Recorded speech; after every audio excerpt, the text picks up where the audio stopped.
আসসালামু আলাইকুম সুপ্রিয় শিক্ষার্থীরা, আজকে আমরা এসএসসি 2025 সালে আসছে দিনাজপুর বোর্ড 7 নম্বর যে প্রশ্নটা সেটা সলভ করার চেষ্টা করবো। এটা পঞ্চম অধ্যায় থেকে পঞ্চম অধ্যায়ের প্রশ্ন। আমরা এখন পঞ্চম অধ্যায় সলভ করতেছি। তো আমরা সবাই একটু প্রশ্নটা দেখে নিই। এই যে আমার কাছে প্রশ্ন আছে, এই যে প্রশ্নটা দেখে নিই। দিনাজপুর বোর্ড 2025 সালের 7 নম্বর প্রশ্ন। যাদের কাছে প্রশ্ন নেই তারা স্ক্রিনশট দিয়ে নিতে পারি, আর যাদের কাছে প্রশ্ন আছে তারা তো আসেই। আচ্ছা, কি বলেছে? দৃশ্যকল্প একে বলেছে ABC 3 বন্ধু, তাদের বয়স যথাক্রমে 25, 27, 26। আচ্ছা, বছর। দৃশ্যকল্প 2 enter the last number of the series 7 এবং সাম অফ দ্য সিরিজ হলো 28। এখানে কি বলছে? সাম অর্থাৎ কি যোগফলের প্রোগ্রাম দিয়েছে দৃশ্যকল্প 2। আচ্ছা, এবার দেখি প্রথম ক নাম্বার প্রশ্ন ছিল কিওয়ার্ড কি। আচ্ছা, এটা গত বছরে প্রায় অনেক বলে দিছিল। কিওয়ার্ড কি? কিওয়ার্ড হলো সি প্রোগ্রামে প্রোগ্রাম এর কিওয়ার্ড হলো কিওয়ার্ড WORD। কিওয়ার্ড হলো সি প্রোগ্রাম এর কিছু সংরক্ষিত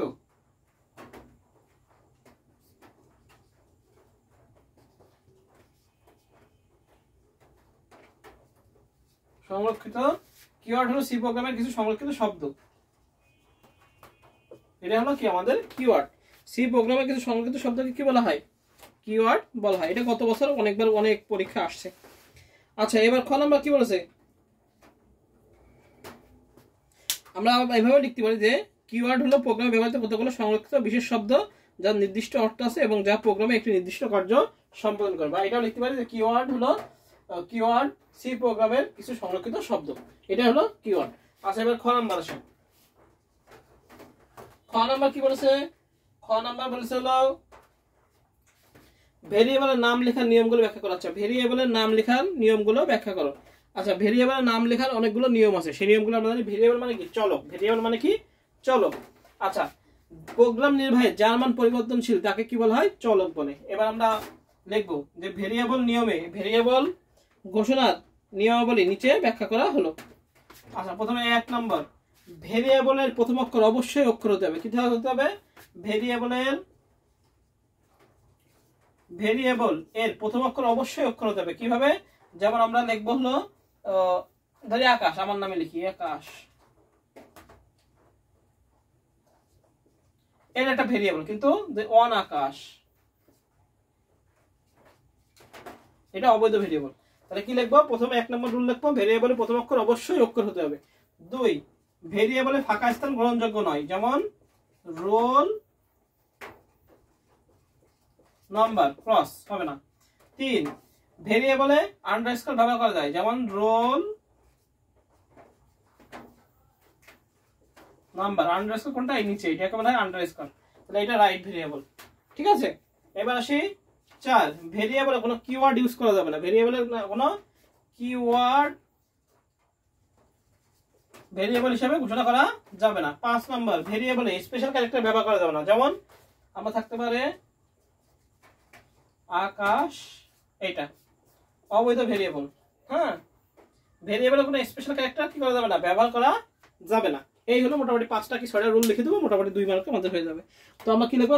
প্রথমে 1 নম্বর লিখবো, ভেরিয়েবলের প্রথম অক্ষর অবশ্যই অক্ষর হতে হবে, কোনো সংখ্যা হওয়া যাবে না। ভেরিয়েবলে ফাঁকা স্থান গ্রহণযোগ্য নয়। ভেরিয়েবলে আন্ডারস্কোর ব্যবহার করা যায়। ভেরিয়েবলে কিওয়ার্ড ইউজ করা যায় না। আচ্ছা, ভেরিয়েবলে স্পেশাল কিছু আছে, সেগুলো স্পেশাল চিহ্নগুলো স্পেশাল ক্যারেক্টার ব্যবহার করা যায় না। এই মোটামুটি এগুলো লিখে দিলে আমাদের হবে। আরও লিখতে পারি যে ভেরিয়েবল হলো 8 অক্ষরে হওয়া ভালো, কিন্তু সর্বোচ্চ 32 অক্ষর হতে পারে। হ্যাঁ, আরো কিছু নিয়ম আছে, আর 3-4টা নিয়ম আছে। মোটামুটি 5-6টা লিখে দিই 2 মার্কের জন্য, আমাদের বেশি লেখার দরকার নেই, এই লিখতেই হবে। আচ্ছা, এবার বলছে দৃশ্যকল্প 1 করে দিয়ে কার বয়স বেশি তা নির্ণয়ের জন্য অ্যালগরিদম লেখো। আচ্ছা, এই অ্যালগরিদম চাইছে, লেখো গ নাম্বার। আমাদের অ্যালগরিদম লিখি 7 গ। আচ্ছা, অ্যালগরিদম চেয়েছে, অ্যালগরিদম তো লিখি 7 গ। আমরা লিখবো দৃশ্যকল্প 1 ABC 3 বন্ধু যথাক্রমে সবকিছু দেখা গ। আমরা লিখবো কি? অ্যালগরিদম লিখি।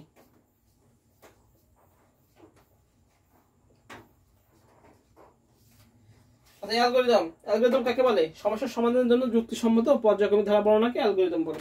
এখানে বলেছিল দৃশ্যকল্প একে এ বি সি 3 বন্ধু, তাদের বয়স যথাক্রমে 26, 27 এবং 26, 27, 25, 26, 25, 27, 26। এবার বলছে উদ্বেগ কার বেশি তা নির্ণয়ের জন্য অ্যালগরিদম লেখা আছে। অ্যালগরিদম লিখি আমরা।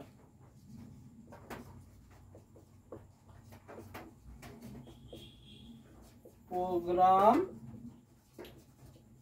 শুরু করি। প্রোগ্রাম শুরু করলাম। ধাপ 2, ইনপুট হিসাবে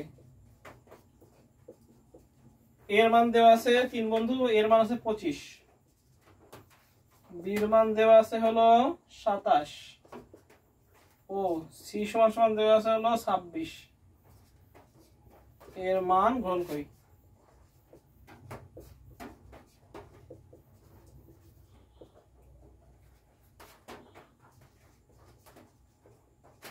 ধাপ 3, তাহলে এর মান 25, বির মান 27 এবং সির মান 25। এবার লিখবো এর মান কি, এর, আচ্ছা এটা তুলনা হবে।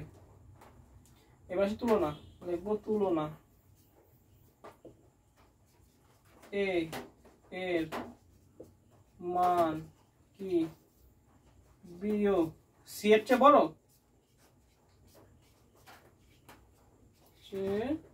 বড়, বড় সাইজ তো।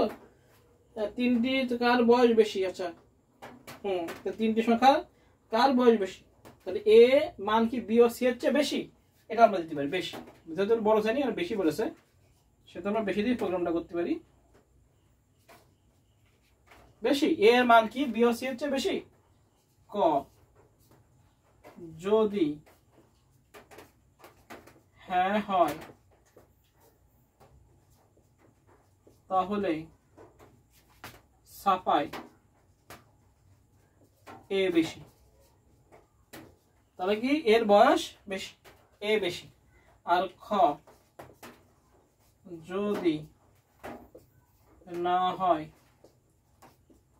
তাহলে কয় নং? 4 নং ধাপে যায়। এর মান কি বি ও সি এর চেয়ে বেশি, যদি হ্যাঁ হয় তাহলে ছাপাই এ বেশি, আর যদি না হয় তাহলে 4 নং ধাপে যায়। এবার ধাপ 4, এ কাছে তুলনা করলো বি আর সির সাথে, বি কাছে তুলনা করবে। এবার তুলনা করবে, বি তুলনা করবে কার সাথে? সির সাথে।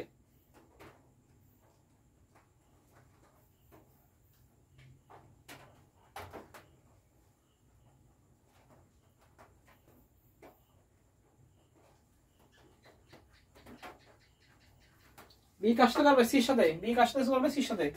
তুলনা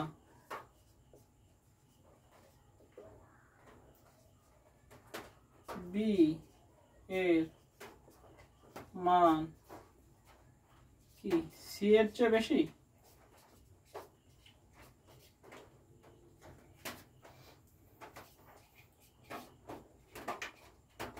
বি এর মান কি সি এর চেয়ে বেশি। ক যদি হ্যাঁ হয় তাহলে ছাপাই বি বেশি।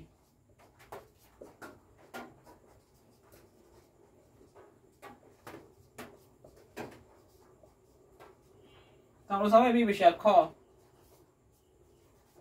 যদি না হয় তাহলে, যদি না হয় তাহলে 5 নং ধাপে যাই।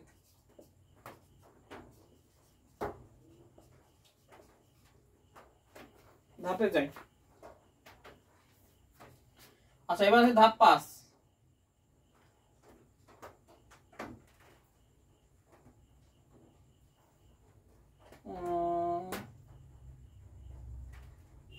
আচ্ছা ধাপ 5 দেখি সি এর মান বেশি, সি এর বয়স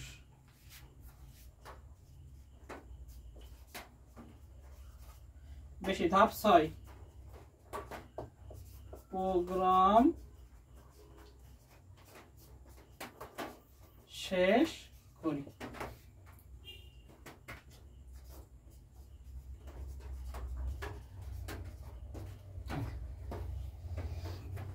আমরা যদি হ্যাঁ হয় তাহলে প্রোগ্রাম শুরু করলাম, ইনপুট হিসাবে এর মান, বির মান এবং সির মান গ্রহণ করলাম, তুলনা করলাম এর মান কি বি এর চেয়ে বেশি, যদি হ্যাঁ হয় তাহলে এ বেশি, এবং কত নং ধাপে যাবো, এবং 6 নং ধাপে যাই, 6 নং ধাপে যাই, এবং কি 6 নং ধাপে যাই প্রোগ্রাম শেষ করে দেবো।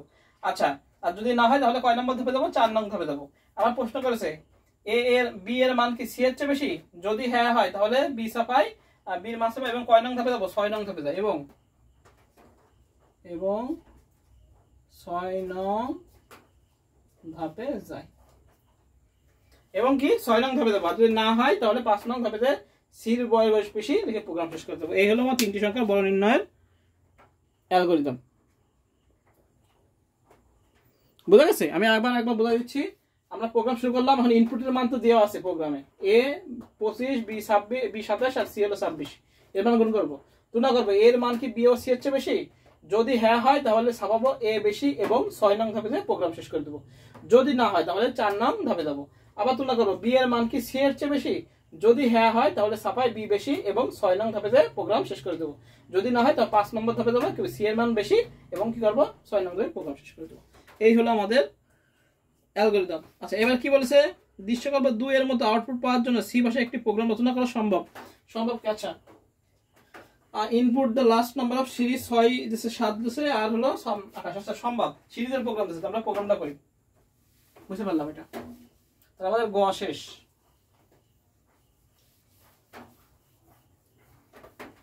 এবার আমরা খ নাম্বার করবো। এখানে একটু লিখে নিই, ইন্টার দৃশ্যকল্প 2 বলছে enter the last number of the series 7, আর বলেছে সাম অফ সিরিজ 28। এটা জাস্ট আমি রাফে লিখে নিলাম। এবার বলছে দৃশ্যকল্প 2 এর মধ্যে আউটপুট সি প্রোগ্রাম রচনা করা। আচ্ছা, সি প্রোগ্রাম, তো আমরা লিখি সি প্রোগ্রাম। ঘ number,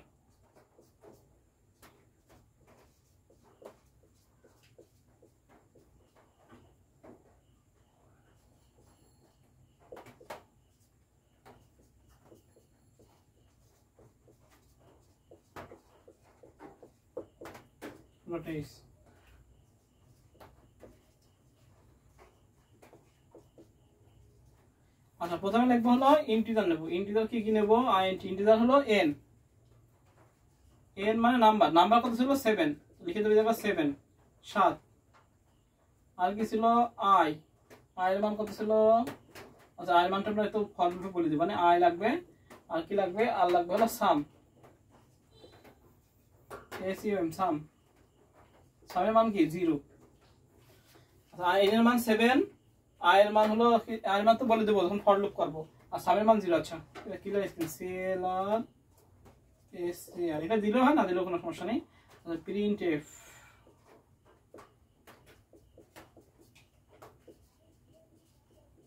enter the last number of series.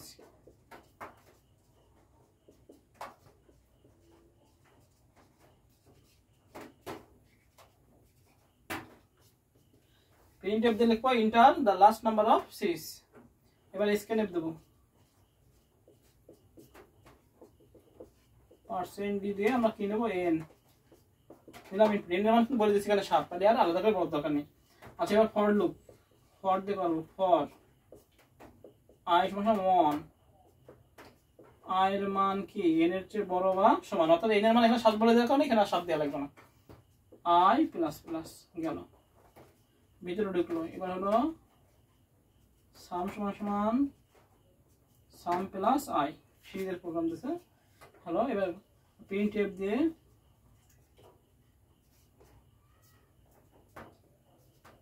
% দিয়ে সাম বেরোবে আউটপুট। এবার হলো গেট সেল দিয়ে প্রোগ্রাম শেষ করে দেবো, শেষ। এই হলো আমাদের প্রোগ্রাম।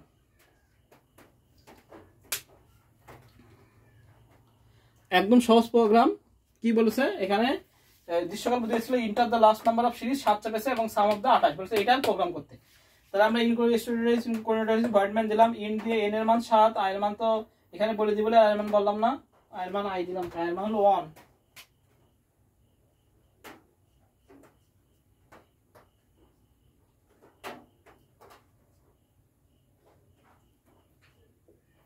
আয়ের মান হলো 1।